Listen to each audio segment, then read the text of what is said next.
हमारे वक्त की धड़कन, हमारा चिंतन, हमारी भावनाएं, हमारे विचार, कभी कोमल बातचीत तो कभी इंटरेक्शन तेज तर्रार।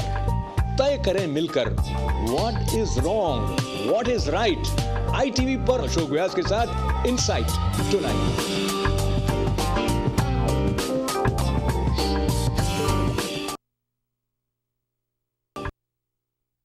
अशोक व्यास कार्यक्रम का नाम इनसाइट टुनाइट है एक ऐसे विषय पर जिसका हम सब के साथ संबंध है, उनके साथ संबंध है जो मानवता से प्रेम करते हैं, उनके साथ है those who love India and those who love that we all should live with peace and harmony.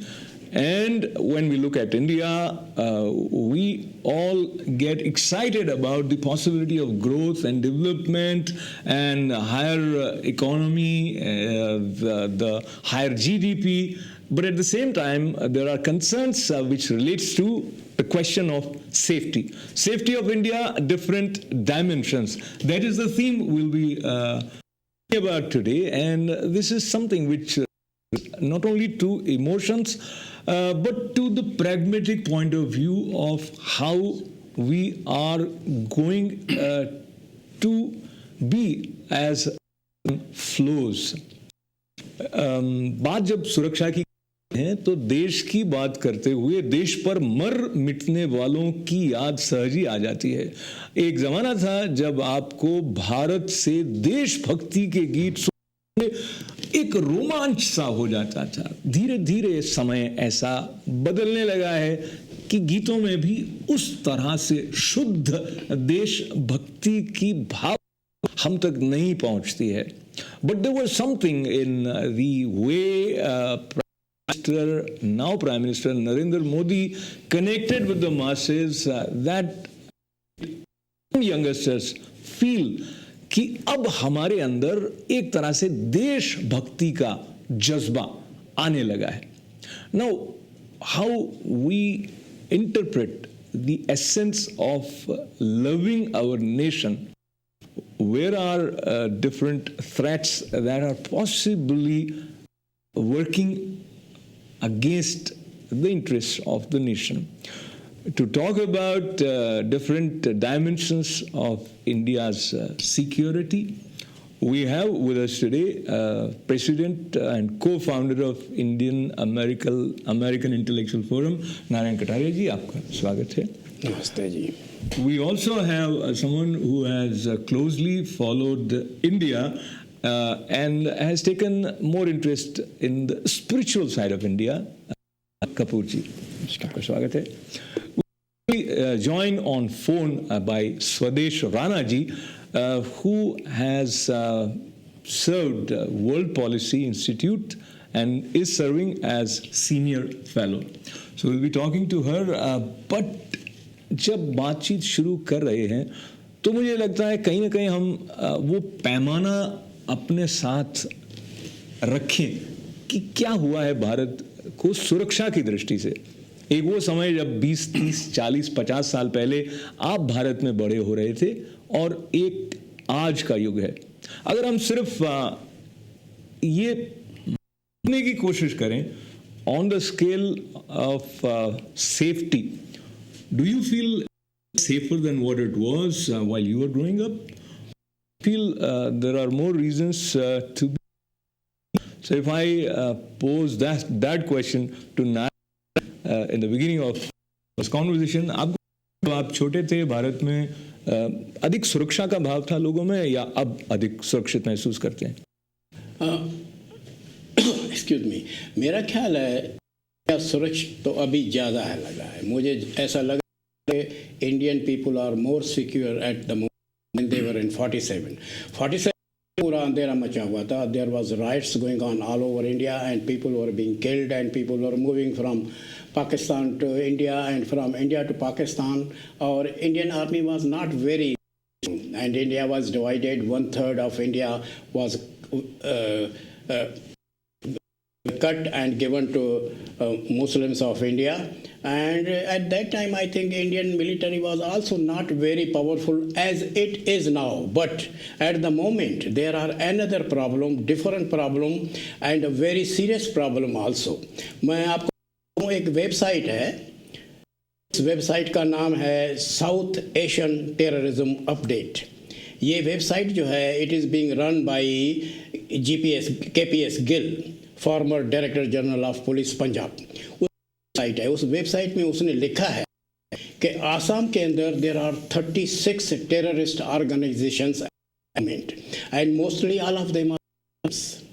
And in Kashmir there are 30 terrorist organization or terrorist groups or extremist group और वो भी they are very strong and they want to, इनका दोनों का M है India को destroy करना, बाल्कनाइज करना, सेपरेशन करना. So I'll actually come back to this same reference with what has happened in our neighboring nation also and what has happened in Iraq also.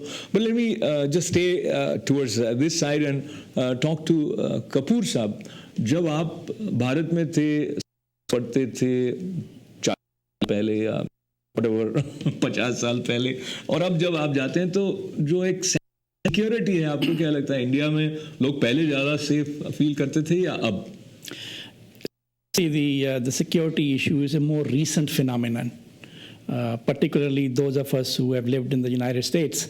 It began with the 9/11, and it sort of took off from that point and sort of engulfed many countries across the globe.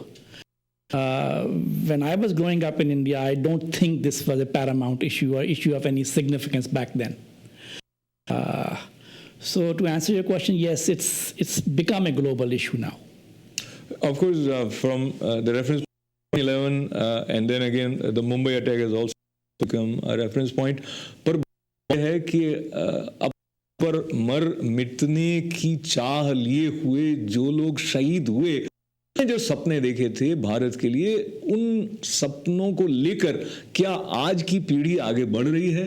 क्या आज जो लोग सत्ताधारी होते हैं उनके अंदर कहीं ना उन शहीदों के बलिदानों की बात जिंदा है या नहीं है? इस बात को एक विशेष रूप से व्यक्त करने के लिए जब नरेंद्र मोदी जी की कलम चली तो उन्होंने पंक्तियां कहीं, वो भारतीय जनता पार्टी के एंथम के रूप में भी जनता तक पहुंचा. Let us catch glimpse of मैं देश नहीं मिटने दूंगा in the voice of Narendra Modi himself. सौगंध मुझे इस मिट्टी की, मैं देश नहीं मिटने दूंगा, मैं देश नहीं झुकने दूंगा. सौगंध मुझे इस मिट्टी की, मैं देश नहीं मिटने दूंगा, मैं देश नहीं मिटने दूंगा, मैं देश नहीं झुकने दूंगा.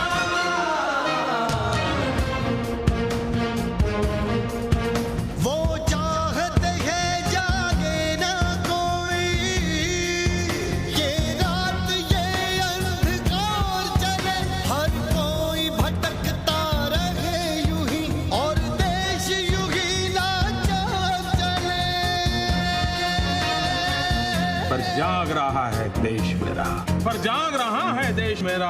हर भारतवासी जीतेगा, हर भारतवासी जीतेगा. सौगंध मुझे इस मिट्टी की, मैं देश नहीं मिटने दूंगा, मैं देश नहीं मिटने दूंगा, मैं देश नहीं झुकने दूंगा. मिटने दूंगा, ये बात देश की प्रगति के साथ भी जुड़ी हुई है और सुरक्षा के साथ भी जुड़ी हुई है. And now we are also joined by Swadesh Rana ji on phone. So earlier we were talking Swadesh ji about how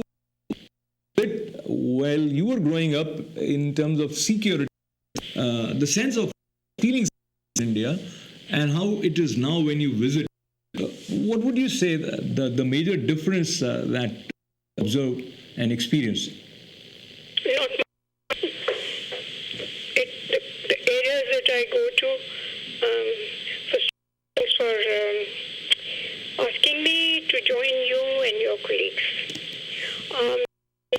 That I have grown up in Delhi, crowded, but in terms of security, I haven't felt much difference. So overall, we were very close to Chanakyapuri, Vasant Vihar, that area. Right. That was always somewhat, but But I believe the other part where I was studying in the JNU in Barakamba Road, they have students there. And there has been some security concern. But fortunately, I've been spared. Wonderful. So, and our panelist Kataria ji mentioned about a website by KPS Gill ji, talks about various terrorist groups in Assam or Jammu Kashmir. He's done a remarkable job. It's one of the best statistical databases. I see. And that awareness is somewhere important, but I think very few people are taking a keen interest in issues that very important for them down the line. So I want to connect with the external threats, internal threats, and the way our society is perceiving and if we say making the new generation the kind of mindset that they have. Talking about the mindset, I've been back to this discussion from the point of view of सामाजिक सुरक्षा जिसे हम कहते हैं, social security कहते हैं. Social security means something so different. I know here it means different. Absolutely. So let me use सामाजिक सुरक्षा. So Hindi will have connecting with the Indian ambience from this point of view. I think how women feel while they walk alone on the road, and that has to do with character somewhere in my mind. And I don't want to be Puritan type, but there has to be a sense of decency in someone's conduct. And for that, Kapur Sahab, do you see somewhere our disconnect or connect with the spiritual is also responsible? Absolutely. I mean, I tell you, when my father came to in the 60s, and when he came back to India for the first time, he would tell us that in America, when a woman walks home on a lonely street, nobody even raises an eyebrow. That is somewhat, I mean, that is the nature of this country. That's the culture of this country. जो सुरक्षा जो आपने कही, that सुरक्षा is there, is visible to us. The law and order takes care of that. And I think it's the job of every civilized government to make sure that उसके जो नागरिक हैं, that they are afforded these kinds of things. That's absolutely necessary. You'll be surprised and a little bit shocked, because the way we perceive, if you look at the statistics of the number of rapes per year in America, it is much higher than India actually. Somehow the way overall image and probably the overall experience is different. So I don't know how to put it. Absolutely. I mean, that may very well be true. But the way it impacts a common person, the way it impacts an average citizen. I mean, you ask the ladies at home, they will tell you, when I asked my wife, when she used to travel the buses of New Delhi to go to colleges and go visit a friend, they were harassment and that type of nonsense still there. And it may very well have increased over the years. So some steps do need to be taken in that regard. Quality of life, you are behaving with others as well as how others are behaving with you. Keeping that in mind, Swdesh, you will have some comments about women experiencing her space in America as compared to experience in India. Ashok, as you rightly prefaced your comment to the gentleman who was just speaking, much depends on what part of India you are in. Absolutely. That is number one. And number two, with regard to this issue, I remember time also you had touched upon it. And as a woman, I am supposed to be taking up cudgels and immediately say something very supportive of doing everything that is conceivable to reduce the incidence, if not totally ban the incidence of female molestation. Right. In India. I am totally on that. So let me bring my concern is that the media's occasional lust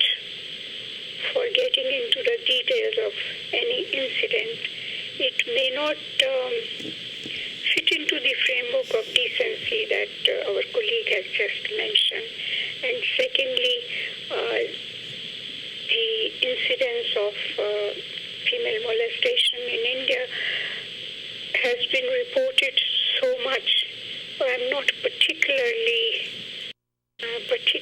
enthusiastic about politicizing the issue. I think this is one of the issues that should stay outside politics. It should be a national issue, not a party issue. Actually, everybody agrees with you in terms of what you said. Probably you will hear similar sentiments echoed by various but then it ends up becoming a kind of political thing because you start hearing somebody blaming one particular state or another state or some comments by certain leaders.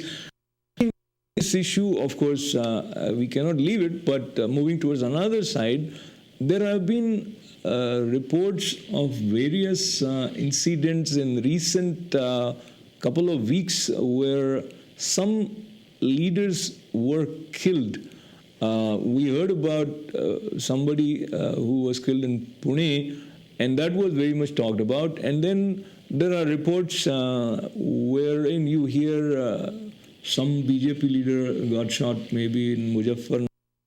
Kataria ji, you have been following this kind of news? Yeah, Ashok ji, पहले तो first जो मैं बोल रहा था threat to internal security I could not complete मैंने आपको बताया Sure. Can you make it? I want to hear everybody. Sure. So you have to be attentive. And, yes. तो मैं था कि 36 टेररिस्ट ऑर्गेनाइजेशन आसाम के अंदर है, 32 टेररिस्ट ऑर्गेनाइजेशंस कश्मीर, जम्मू और कश्मीर में हैं. In addition that there is Indian Mujahideen, that is a very powerful terrorist group. In addition to that, there is SIMI, Student Islamic Movement of India, and they are being supported by Pakistan ISI. People go there to Pakistan, they get trained, come back to India and kill Indian means mostly Hindus are killed.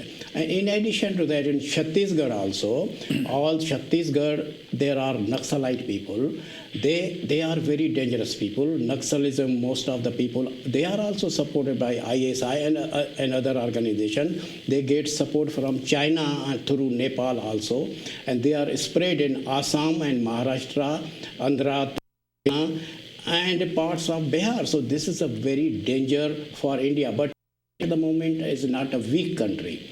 Now Prime Minister Narendra Modi ji is there. He is a very powerful person and he is more worried about national security, and I am sure he will take care of that. But in addition, allow me to interrupt. I know you have more to say and we'll come back to it. There is something related to time which tells us off and on we got to take a break. So before we take this break, I will also say that we'll try to understand what is of all this information that Kataria ji is sharing. And many times, even when some facts are presented in of being politically correct, we try to rearrange them in a fashion which would suit the overall composition as we want to see it. In the interest of nation, in the interest of the security for the whole humanity, somewhere probably it is necessary that what is needs to be seen, then only it can be rectified. What are the views of Swdesh ji on that? We'll ask her right after this short break.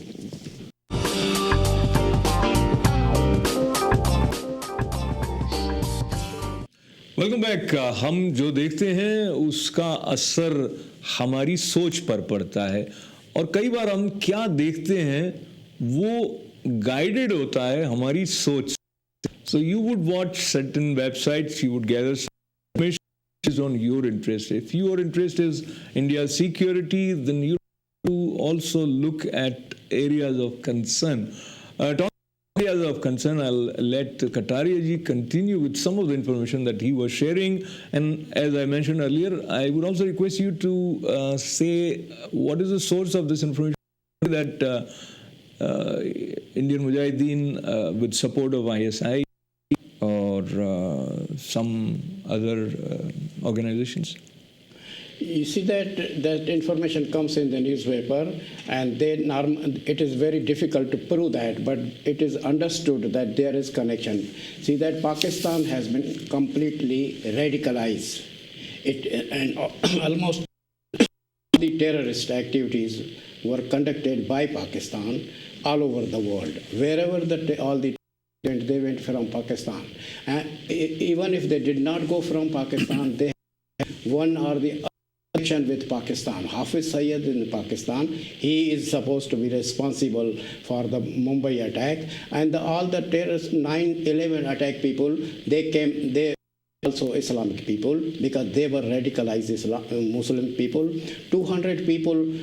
There was one Pakistani also who had come to 42nd Street, and he tried to bomb the New York City. It failed. There was another terrorist in Boston. He was also a radical Islamist. So this is behind all these things, there is radical Islam. You see that one thing I want to tell you, that we should debate actually that how far radical Islam is doing all these things all over the world. For example, the 300 girls, mostly Christian girls, were abducted by Boko Haram. You know, they were taken by them forcibly, and there is no trace, and there is no possibility they will get back or not. The other day, 11 people's fingers cut off in Afghanistan because they were there. And there was attack in Kenya. Hundreds of people were killed, and they were asked whether you are a Muslim or you are Islam. If you are not a Muslim, they chopped him off. They killed everybody. So this thing, and you see, in Bali, the 200 people were killed. That was also all the radical Islam. They had connection with Pakistan. This connection with Pakistan is headquarters of Jaish-e-Mohammed. Pakistan is headquarters of LET. And Pakistan, this training is still going on. Now those terrorists who were trained by Pakistan, now they are killing Pakistan army also. So let me just interrupt you so that we bring in Swdesh also, and I appreciate, and I'll come back to you. And before I ask Swdesh to comment on this, I also want to share items, and that supports what Kataria just said, that ISI gave rupees 26 crore to Riaz Bhatkal for anti-India operations. That has been the finding of the agencies, and they say that this amount was given to Indian Mujahideen Chief Riaz Bhatkal in the 3 years of anti-India operations. There are many details about how he was closely working with ISI. I just want to mention there was a recent attack at Karachi International Airport, so that also supports what Mr. Kataria just mentioned about Pakistan also being destabilized. And there is a term which came after Mumbai attack, non-state actors. Now, these non-state actors are playing a very big role, and some of that ideology has resulted into a new situation in Iraq.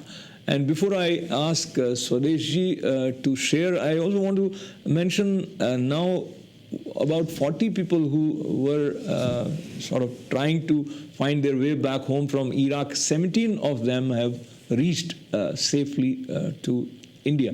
Now, Swdesh, keeping in mind all these new developments, how do you think the instability of Pakistan should be a big concern for India, and the rise of IS in Sudan and Iraq? What way India should be prepared to face any possible threat?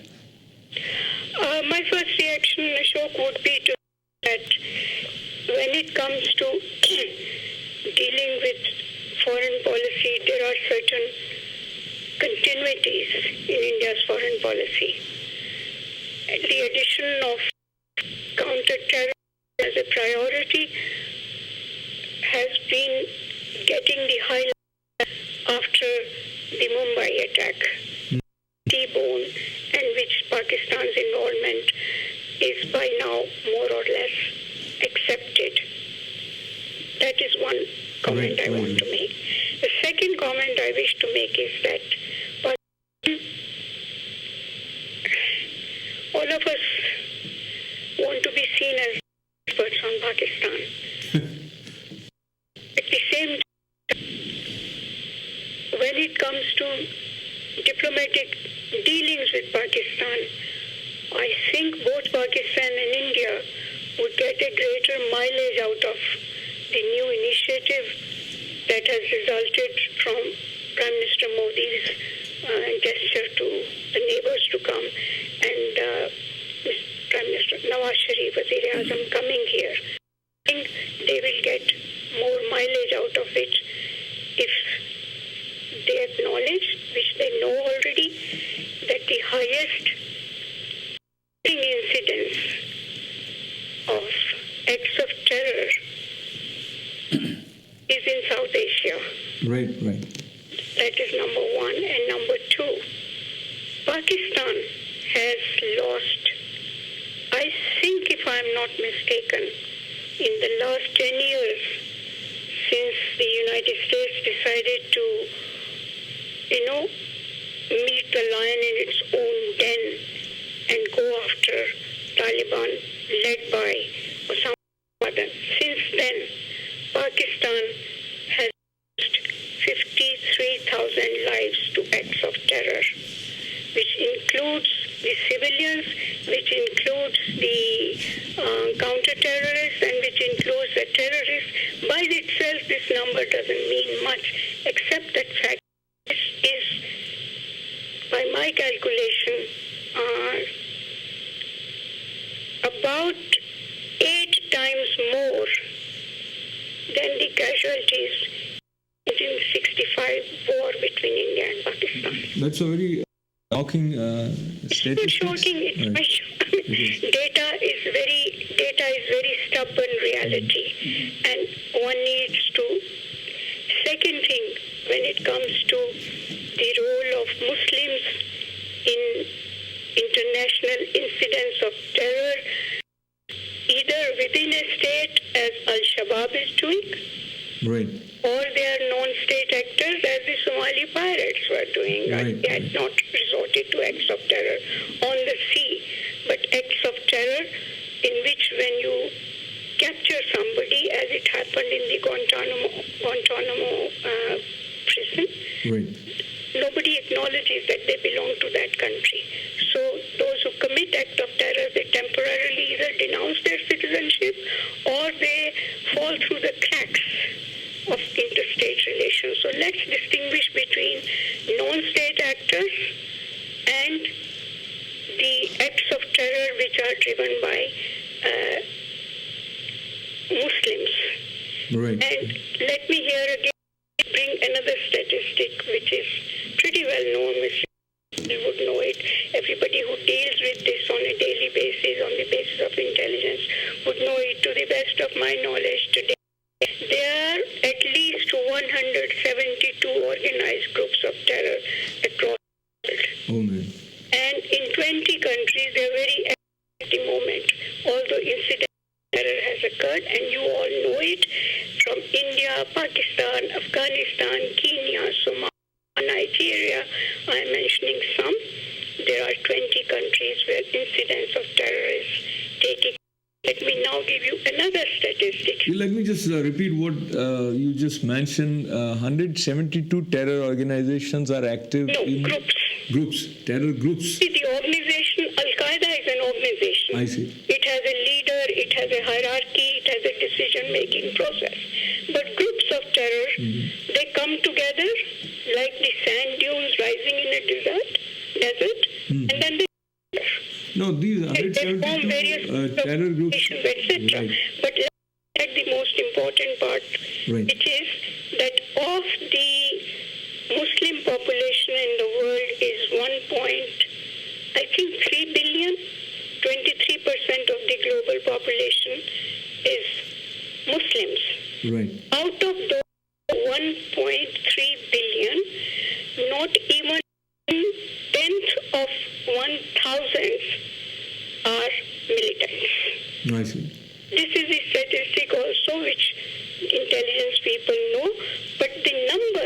not matter, because one suicide bomber or one improvised device can do more damage than a whole army unit can do. And finally, one more point when it comes to India's internal security.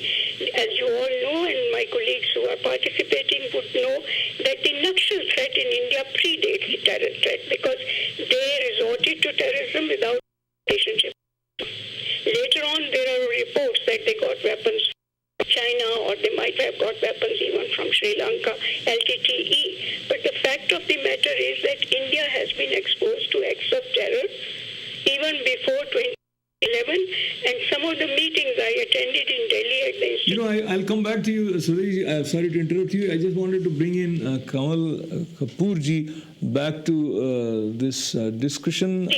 Using the statistics that you just mentioned, 172 terror groups active in over 20 countries, and also the shocking statistics. Very sad that in Pakistan, in the past few years, you would say, how is this 53,000? I think it's starting from, I think it is 2006, 2013 or 14, 53,000 people have been killed. So in 6-7 years, the statistics is over 53,000 people have been killed in Pakistan, and that is mostly civilians. Some terrorists and some people from the army. I mean the counter-terror. I'm going to a slightly different angle now.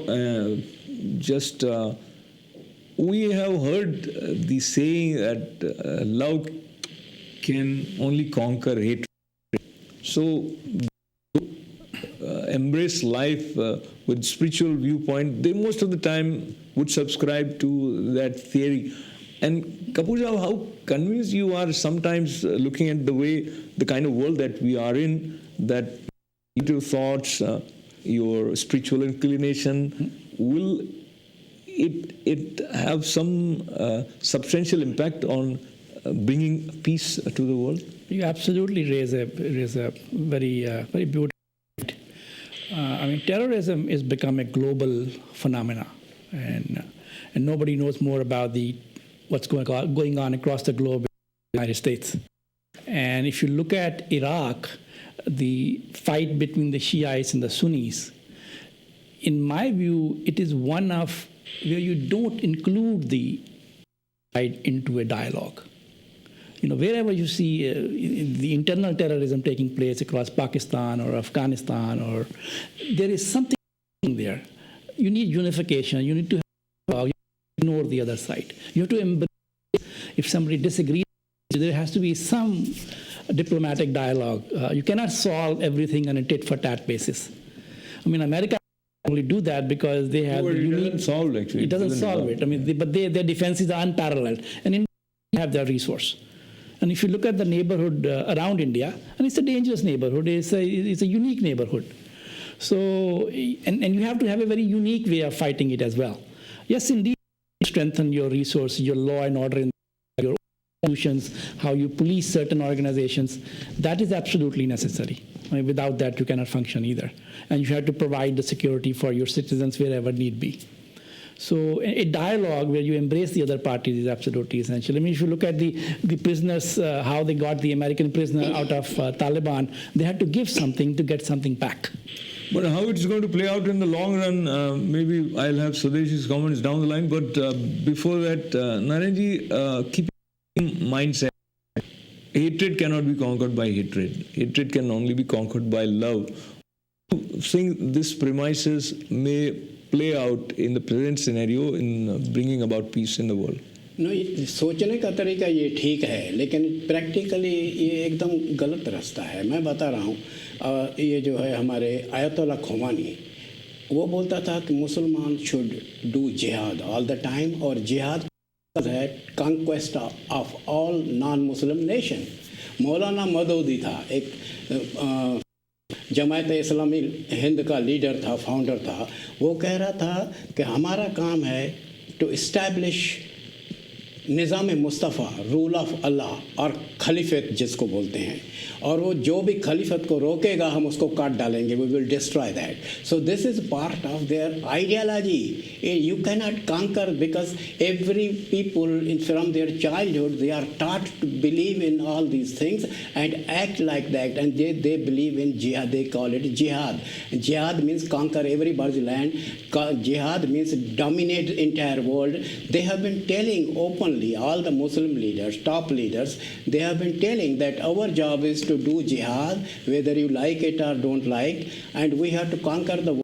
We have to establish Islamic rule in Washington. We have put the Islamic flag in 10 Downing Street to rule over. I got your point. I don't think Kapur Saab, I don't think he is right. Perhaps. No, he didn't say. I was asking him and he was also kind of analyzing it. I gather your point. And so before we take break, I want your quick on. I also want to sort of re-emphasize the statistics which you just provided about maybe 1.3 billion, and out of that, how many percentage of Muslims might have something to do with terrorism? No, I can't be sure about but that's to give you the exact number. I like giving as exact a number as possible. So with you, I think the number of known Islamists, militant Islamists, the world that heard, and it may be right or wrong. I cannot say it is incontrovertible. Is I think less than 150 to 8,000, 160,000. I see. So, but once again, as I said, these are calculations made on right. Real quick, just 2 lines. Do you think there is any possibility of dialogue with Islamic militants? Or as Kataria ji was mentioning about the philosophy of jihad, is it the rule of Islam across the globe that is the ideology which is guiding them? What has been your reading? I don't know how much time you have left for me, but quickly let's look at the reality of it. In Iraq, where we heard that this international Islamic movement wants to establish Islamic State not only in Iraq but in Syria and then extend it to the region. This just before you called me, I had heard on the BBC that the leaders of the Iraqi insurgency, they have publicly said that their aim is to capture Baghdad to change the regime. They are not interested in supporting ISIS, which wants to establish Islamic rule over the world. I rest my. In the case of Al-Shabaab, which is located in Kenya, Al-Shabaab had sent out an invitation to Muslims all over the world to start coming to Somalia, and the Muslims within Somalia and Kenya, they objected to it. I'm asking, EU has been asking for a long time, and what Mr. Kapur said in a very spiritual, noble fashion, the idea of dealing with terrorism is in everybody's mind. Nobody wants to be either a victim of terror or a bystander of terror. But need a more nuanced. So let me request you to hold your thought. Hold your thought, and we'll take a break, and we'll continue right after this short break.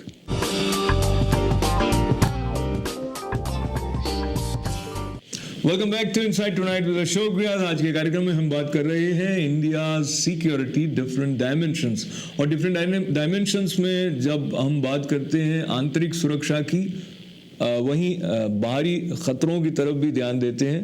उसके साथ साथ कहीं ना कहीं जो एक संस्कारों तरह चलती थी विकास के साथ साथ, उसमें भी परिवर्तन आया है, जिससे क्या कोई आध्यात्मिक स्तर पर भी असुरक्षा का भाव होने लगा है, किस तरह की सोच बनने लगी है, उसका संबंध भी हमारी सुरक्षा के साथ होता है. ये सारी बातें अपने स्थान पर हैं, पर अगर कहीं कोई टेरर ग्रुप किसी तरह की एक्टिविटी करता है, चाहे वो शहर मुंबई हो या भारत के किसी शहर में किसी उत्सव के समय विस्फोट हो गए हों या कहीं निर्दोष लोगों को गोलियां मार दी जाती हों, तो वो भी नहीं हमारी सुरक्षा के लिए खतरनाक स्थिति होती है. And in the light of the recent happenings in Pakistan and Iraq, how is India prepared to face the challenges? And I bring back Narayan Kataria ji first, connecting with one comment by BJP spokesperson who said that the threat by these groups IS that via Afghanistan they'll come to liberate Kashmir is not substantial. Is India is prepared. What do you see based on what you have been reading? मेरा opinion इसके बारे में ये है कि there is one report by Al-Qaeda that 100,000 Muslims or Mujahideen are ready to attack Kashmir or join Kashmiri Mujahideen to destabilize and India. And I don't think that threat is wrong. That threat, India is prepared. India is prepared. India is prepared, no doubt about it. India can finish all of these people, but these are there and they will never stop. For example, there is another thing also, IS. Their leader, Abu Bakr Baghdadi, he said also that we are going to help, and he told, they have prepared one video, and that video has to Kashmiri Muslims, and they are being told to copy the Syrian Muslims, how Syrian Muslims are fighting against Iraqi people. In the same way, these people, so they are instigating a revolt in Kashmir. So all these, what is, and see that there are different groups in India, also in Manipur, in Meghalaya, in Mizoram, Nagaland. But there are some terrorist groups, but they are non-Muslim terrorist groups. They have got local grievances, but they are isolated, small groups. But the difference between other group and the radical Islamist group is that all the radical Islamist group all over the world are united and connected. So this is the biggest danger. So, and another thing also in one that there is a big threat to Hindu people in India. Since the day Prime Minister Nawaz Sharif came to our Prime Minister Narendra Modi has become Prime Minister. This killing of Hindus, 4 BJP MLAs were killed in UP in that area. One Hindu was killed in Bijapur. He was some people were celebrating Modi's victory, Modi's victory, and one Muslims attacked and they killed one Hindu. And in addition, 8 another Hindus were killed in Tamil Nadu. Indian people don't publish all these news, but I have got names of all the 8 people who were killed. This letter was published in Indian Express, and I have brought it for your information and tell your viewers that Hindus are being killed and there is a big danger, and some want to create lawlessness to blame Modi, that Modi the thing. So we have to be very careful about allow me to also add that, of course, we are trained to see human beings as human beings, and we don't want to bifurcate by having the label that Muslim was killed or Hindu was killed. But at the end of the day, somewhere when people are analyzing, there are these reference points which are also taken into account. I want to go to Swdesh, sort of sharing with you again that you must be aware in Europe more recruits were made to join jihad in Syria and some other places. Then they joined the British Army itself. That was a latest news. Now, I want you to add briefly, if you can, is there any way to connect with these minds on the ideological level? And certainly someone who is looking at it from a distance would be convinced that this is probably not the right way. Do you see any hope of that kind of dialogue? Ashok, let me quickly touch upon these issues which have been raised by my previous speaker. Right. Number one, Prime Minister Modi is showing a remarkable degree of political resilience. Choices he's making of who in his cabinet will be doing what. And he has appointed the the top counter-terror expert in India as the National Security Advisor to succeed Menon. Right. Mr. Dupal, he is our top counter-terror expert, knows the intelligence groups, knows it. I think that should put some kind of reassurance in the mind of those who feel whether this government is giving top priority to terrorism or not. Right. Number two, when it comes to acts of terror inside India, as we all understand, there are some which are conducted by the Naxalites and there are others which are by the militant Islamists, and there is a third small group. They join whosoever they want to join for political reasons, to create a sense of insecurity, to create a disaffection between whosoever is in power in order to create trouble. I don't want to into. When it comes to Naxalism, Right. the Indian counter-Naxalism strategy has been taking concrete shape, and to the best of my awareness, the topmost counter-Naxalite experts in India, they say they are fighting the Naxalites with their hands behind their back. It's not as if they don't know where these Naxalites are. Capture them, but India doesn't want to the Naxalites what Sri Lanka did to the LE. Let me rest my case there. Right. When it comes to the to the Muslim militancy in Kashmir, whether it is because of Pakistan, got something to do with generic Taliban. There are Muslim Taliban and there are Afghan-supported Taliban, and how much of damage they are doing and they can be doing, that I don't think with the stroke of a magic wand will disappear. All I can tell you is after 26/11, the Indian Navy is going to be, to the best of my knowledge, going to be strengthened even more than the Air Force and the land forces of India. Because India has become vulnerable to terrorism, and to it seems that while it is easy for us armchair analysts like myself to talk about what they should or they should not be doing, I see the average Indian today, the common person, he has a sense of insecurity which is partly bred by misinformation, incomplete information, and not realizing that there are limits of military power. You cannot militarily do anything what you want to do. Sorry, looking at the time constraint, I just connect with the reference of everything cannot be done militarily, and I just want to sort of move towards that space where we experience peace and we talk about inner peace.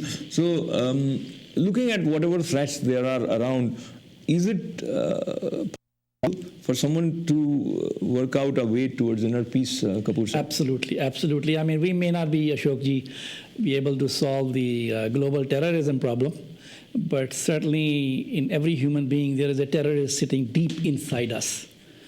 And what spirituality teaches us is how to deal with that inner bombshell that we have sitting inside. Right. And that's what Vedanta is all about.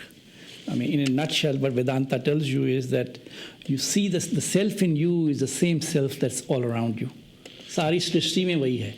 So that's to embody that. It's not an easy. It's easy to talk about Vedanta sometimes, but then to practice it. And the mankind has been given this tool by our civilization.